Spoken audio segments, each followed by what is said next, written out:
So here we are in Lisbon, famous for pastel de nata.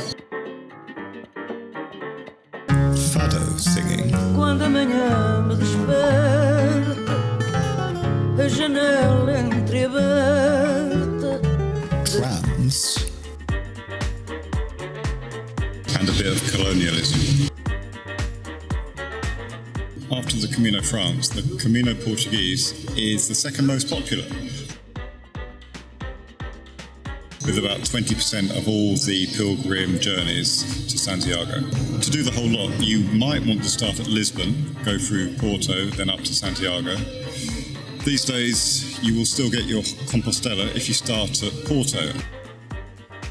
Some people prefer this starting point because the stretch from Lisbon to Porto does include some long stretches where there's not so much infrastructure.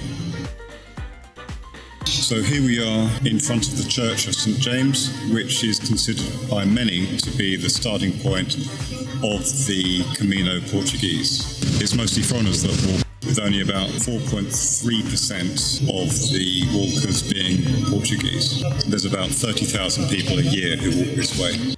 This is another place you could reasonably start your Camino, at the cathedral. So here we are in Porto, the second city for Portugal, and the starting point for most pilgrims walking the Portuguese way.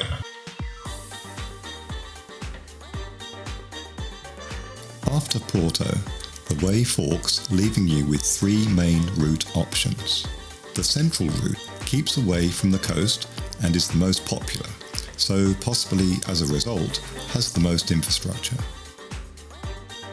Also, there are more old towns along this stretch, so it's good for history and architecture. The second most popular option is the coastal route, so if days and days of beautiful ocean views are your thing, give it a go. Especially as it's a bit quieter than the central route. It's quite exposed though, so probably not so much fun if it gets windy or rainy. The coastal route is a bit of a strange name, as actually it leaves the city of Porto along the same path as the central route, keeping inland and not actually hitting the coast until Vila do Conde. So step forward the littoral way, or Senda Litoral, where you can enjoy a very pleasant walk out of Porto along the river to the coast. The beauty of the Camino after Porto is that there are a number of places where it is quite easy to swap between paths. I'll take you through some of these. I'm in front of the aqueduct of Santa Clara. It was built to supply water to the convent back in 1318. If you take the coastal way out of Porto, Vila do Conde is the first place where it's easy to cross over to the central route. To do that, get yourself to the aqueduct and then follow your way out of town with the cemetery on your right, and after about 11 kilometers you'll hit São Pedro de Ratas. This is where the route across from the coastal Camino joins the central Camino. A further 63 kilometres up the coast from Vila do Conde is another easy place to move over to the central route. You can switch at a place called Camino and go cross-country and pick up the inland route at Valença. Another option is to pick up the Camino Espiritual from Pontevedra to Padrón. So if you do decide to leave the city on the littoral way, then join up with the coastal way and switch across to the central route at Camino. Then move over to the spiritual variant. You'll have sampled pretty much most variety possible along the Camino Portuguese.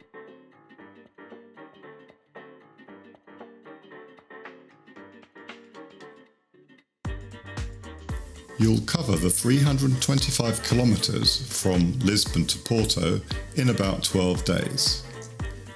From Porto, if you take the central route to Santiago, you'll cover the next 245 kilometres in another 14 days, give or take, and depending on any rest days. For the coastal route option from Porto, add on another 2 days or about 33 kilometres.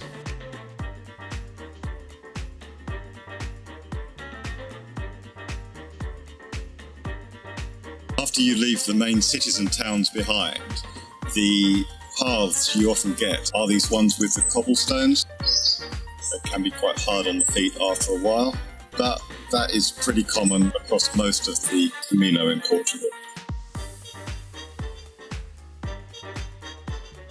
Another reason to get onto the central route is for the chance to stay at Casa Fernanda, just after Barcelos. Part of the joy of the Camino is meeting other pilgrims. The fun and connections you make over a shared meal can really stay with you, and Fernanda makes this experience happen night after night around her well-supplied dinner table. The food is plentiful and good, the wine flows, and Fernanda presides over it all with such grace and kindness. It's really not to be missed.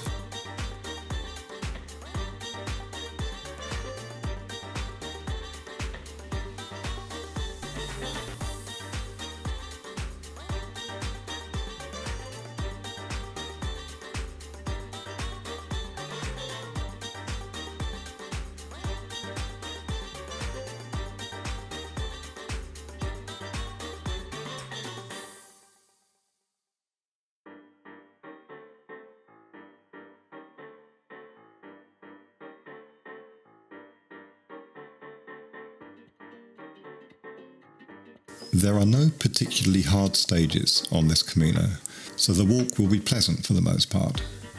The scenery is beautiful, where the inland routes take you past gently rolling hills and vineyards.